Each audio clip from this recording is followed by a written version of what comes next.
Give us strength in this community, Lord Jesus, because we know that justice will be served. Praying for answers as dozens of Benton Harbor residents gathered for a candlelight vigil Thursday night on Pavone Street with a handwritten sign listing what organizers call unsolved murder victims. We start with Eric McGinnis. Some of those names belonging to people who wound up dead in the St. Joseph River over the course of nearly 3 decades.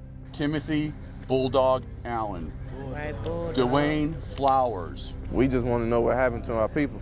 For those at the vigil, these aren't just faces. They're family, friends, classmates, and neighbors. Some of them, including 16-year-old Eric McGinnis, who died in May of 1991, and 44-year-old Timothy Bulldog Allen, who wound up in the river in 2011, along with Michael Williams, who drowned back in May, were last seen across the river in St. Joseph, fueling both suspicion and fear. In fact, many black Benton Harbor residents tell me they don't feel safe in mostly white St. Joe. We don't even go over there. We don't go over there, they don't come over here because we don't feel comfortable. They look like what this black man doing walking in St. Joe.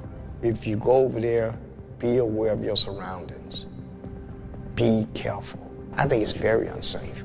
Reverend Edward Pinckney runs a community church, and depending on who you ask, is either an inspiring civil rights leader or a criminal rabble-rouser. He has spent time in prison in a voter fraud case, but his conviction was eventually thrown out. We definitely don't trust law enforcement here. Reverend Pinckney and many others I've spoken with say even the architecture sends a message as you cross over the Bicentennial Bridge from downtown Benton Harbor into the heart of St. Joe, because the first thing you see is the looming Berrien County Jail. That big old jail is just sitting up there, just waiting on you, and it's designed to intimidate you. They're scared.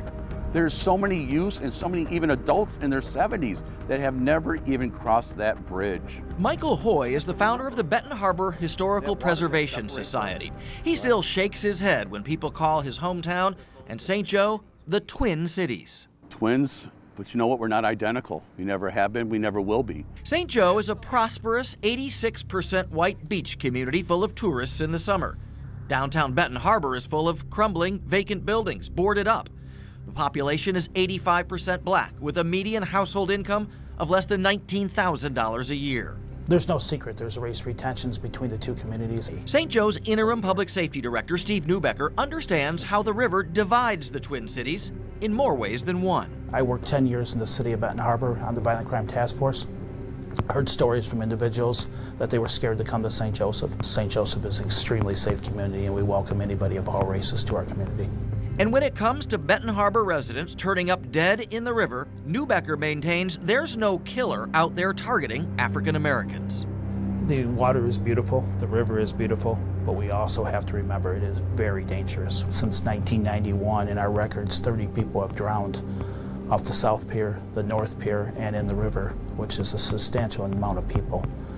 The majority of those individuals did not know how to swim. Longtime Berrien County Sheriff Paul Bailey says times have changed and relations between the two communities have improved. There's a lot of African Americans that come to St. Joe and there's no issues. Those are old mindsets that there's no issue why anybody can't come to St. Joe. I don't think St. Joe wants Benton Harbor over here. Cecil Houston grew up and still lives in Benton Harbor, but now works in St. Joe across the river, where he says officers still hassle him for no real reason. The first thing the police do is like, where you going?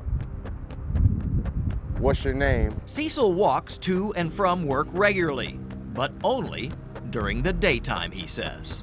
Being open in St. Joe at night, or when the sun go down,